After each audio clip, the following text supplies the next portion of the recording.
बलियापुर के आसनबनी मौजा में शुक्रवार को किसानों के भारी विरोध और हंगामे के बीच जमीन का अधिग्रहण किया गया। जेसीबी मशीन से कई घरों को तोड़ डाला गया व खेतों को समतल किया गया। किसान परिवार जेसीबी के सामने खड़े होकर विरोध करते रहे, बावजूद भारी संख्या में मौजूद पुलिसकर्मियों के बल पर जेसीबी चलाकर जमीन का सीमांकन कर दिया गया। ग्रामीणों के विरोध को दबाने के लिए पुलिस द्वारा लाठीचार्ज भी किया गया। इसमें कई किसान चोटिल हो गए। 6 किसानों को हिरासत में लेकर बलियापुर थाने ले जाया गया। वहां बड़ी संख्या में आदिवासी समाज के लोग पहुंच गए और विरोध जताने लगे। माहौल बिगड़ता देख पुलिस ने हिरासत में लिए गए किसानों को छोड़ दिया। गौरतलब है कि सेल के टासरा प्रोजेक्ट की वजह से विस्थापित होने वाले परिवारों के पुनर्वास के लिए आसनबनी में 4166 एकड़ जमीन का अधिग्रहण किया जाना है। किसानों का कहना है कि वे 22 एकड़ जमीन के एवज में मुआवजा ले चुके हैं। अब बाकी 20 एकड़ जमीन नहीं देना चाहते। जबरन पुरखों की जमीन छीनी जा रही है। यह सब धन रोपनी के समय हो रहा है। ऐसे तो किसान परिवार भूखे मर जाएंगे। एक के पुनर्वास के लिए दूसरे को उजाड़ना ठीक नहीं।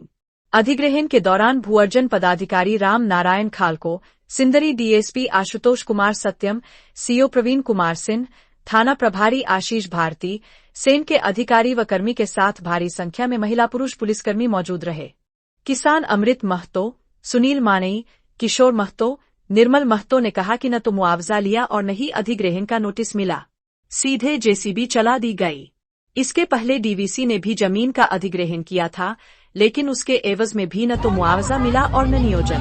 सर, ग्रामीणों के भारी विरोध के बाद आप लोगों का कार्रवाई शुरू हो गया, कुछ बताइए। सेल का जो टासरा प्रोजेक्ट है, जो झरिया अंचल अवस्थित है, उसका रिहेबिलिटेशन के लिए आसनबनी गांव में भू अधिग्रहण के तहत ज़मीनें ली गई है।